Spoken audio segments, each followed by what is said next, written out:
padre de la gravedad. El problema era que la idea de que nada puede ir más rápido que la luz contradecía la teoría de la gravedad de Newton.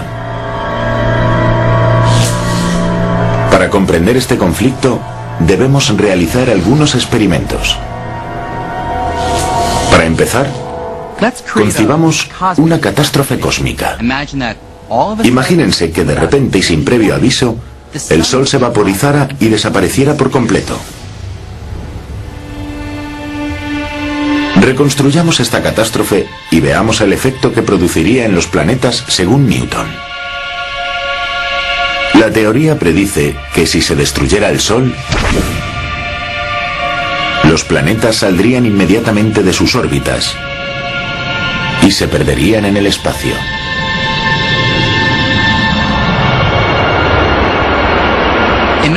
En otras palabras, Newton creía que la gravedad era una fuerza que actuaba instantáneamente a cualquier distancia, de modo que sentiríamos los efectos de la destrucción del Sol de manera inmediata. Pero Einstein encontró un gran problema en la teoría de Newton, un fallo que se descubría al investigar sobre la luz. Einstein sabía que la luz no viaja instantáneamente. De hecho, los rayos solares tardan 8 minutos en recorrer los 150 millones de kilómetros que hay hasta la Tierra. Y si había demostrado que nada, ni siquiera la gravedad, viaja más rápido que la luz,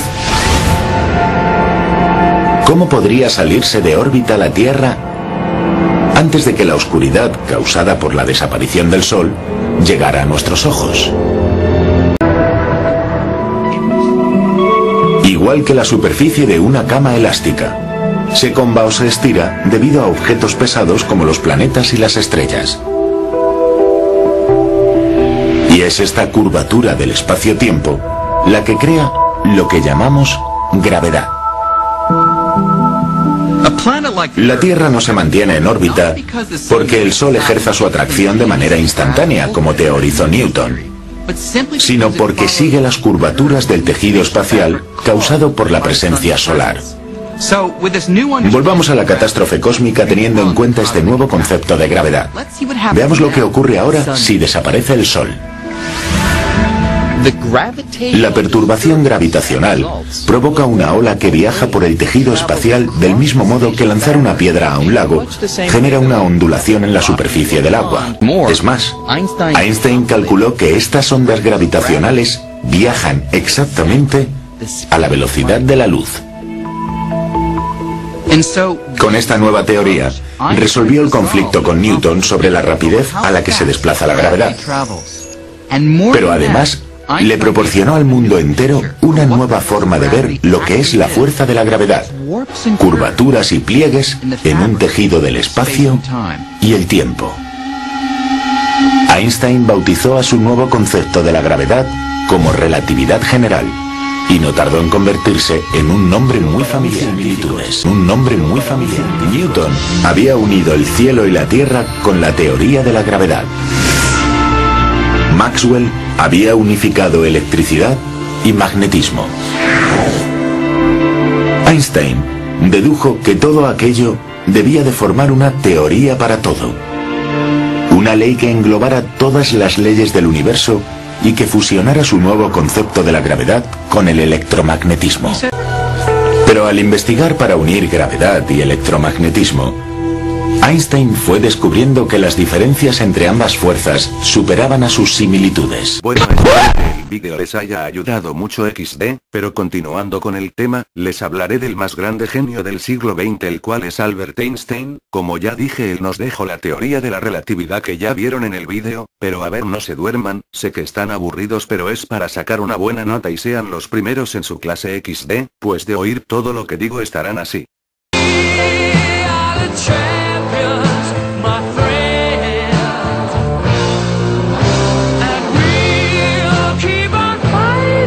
Joder, no debí poner eso, pero siguiendo con el tema, Albert Einstein nació en Alemania el 14 de marzo de 1879. Fue un físico de origen alemán, nacionalizado posteriormente suizo y estadounidense.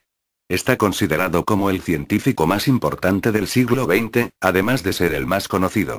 Pues quién no lo recuerda al uno de los más grandes genios de la historia y que además nos dio nuevas ideas sobre espacio-tiempo. Bueno, me gustaría seguir hablando de Albert Einstein, pero se haría demasiado largo, tal vez hable de él en otro EDC Locuendo, pero por ahora continuaré. Bueno, ya llegamos a la parte más interesante, la cual es el Big Bang, pues como todos saben el Big Bang es la gran explosión que dio origen al universo y a todo lo que podemos ver. Bueno, esta idea fue formulada por Edwin Hubble, el cual nació en Missouri el 20 de noviembre de 1889. Fue uno de los más importantes astrónomos estadounidenses del siglo XX, famoso principalmente por haber demostrado la expansión del universo midiendo el desplazamiento al rojo de galaxias distantes. Hubble es considerado el padre de la cosmología observacional, aunque su influencia en astronomía y astrofísica toca muchos otros campos. Él nos aportó la famosa teoría del Big Bang. Ojo que esto es muy importante debido a que se ponía en tela de juicio la antigua teoría del universo infinito y estático. Pues bien, todo estaba bien hasta que Lemaitre, el cual es un sacerdote católico y astrofísico belga. Pero mejor les cuento un poco de su historia. Nació en Charleroi. A la edad de 17 años entró en la Universidad de Lovaina y estudió ingeniería civil. Después de servir como voluntario en el ejército belga durante la Primera Guerra Mundial, empezó a estudiar física y matemáticas, incluyendo la teoría de la relatividad de Albert Einstein. Recibió su doctorado en 1920 y ese mismo año ingresó en el seminario de Malinas. En 1923 fue ordenado sacerdote. En 1927, publicó un informe en el que resolvió las ecuaciones de Einstein sobre el universo entero que Alexander Friedman ya había resuelto sin saberlo. Lemaitre sugirió que el universo se está expandiendo, según una de las soluciones, y que es por ello que Slipper y Wirth habían observado un corrimiento hacia el rojo de la luz de las nebulosas espirales. En 1931, propuso la idea que el universo se originó en la explosión de un átomo primigenio o huevo cósmico y LEM. Dicha explosión ahora se llama el Big Bang.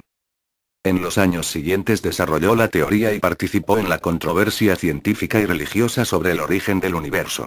Según su estimación, el universo tiene entre 10 y 20 mil millones de años, lo cual corresponde con las estimaciones actuales. Al final de su vida se dedicó cada vez más a los cálculos numéricos. Su interés en los computadores y en la informática terminó por fascinarlo completamente. Murió en Lovaina poco después de oír la noticia del descubrimiento de la radiación de fondo de microondas cósmicas, la prueba de su teoría. Joder, ya me aburrí de leer, pero bueno, esa es su vida. Lemaitre es un sacerdote astrónomo, lo cual es un poco raro. Bueno, yo no sabía que los sacerdotes tenían estudios universitarios. Bueno, tanto Lemaitre y Einstein son personas que dieron un gran aporte a la astronomía. Bueno, Lemaitre resolvió algunas ecuaciones que Albert Einstein se había planteado. Se podría decir que Lemaitre mejoró la teoría de la relatividad agregando que el factor interno como externo de los planetas promueve la atracción entre estos cuerpos, haciendo un hito en la historia. Lemaitre es considerado el padre del Big Bang. Y aún más raro es que un sacerdote discuta con un genio como lo es Albert Einstein, pues, Lemaitre, el cual es un sacerdote astrónomo considerado padre del Big Bang, discutiendo con Albert Einstein, el cual creía que el universo era estático, pues él contradecía su propia teoría de la relatividad, cosa que Albert Einstein no supo responder, pero yo creo que errar es humano. XD. Bueno, Albert Einstein murió en 1955, ese año es un año negro para la ciencia, pero bueno, en lo único que se equivocó Albert Einstein fue en decir que el universo era estático. Tanto Max Hughes y Lemaitre fundamentaron la teoría del universo en expansión y esa es la única teoría que prevaleció a lo largo del tiempo, la famosa teoría del Big Bang. Como ya saben, la ciencia y la historia son así, se paran renovando a causa de nuevos descubrimientos, los cuales nos abren los ojos a nuevas posibilidades. Espero que les haya servido. Y no se olviden en ver la tercera parte. Soy Jesús 27 Fer y digo chao.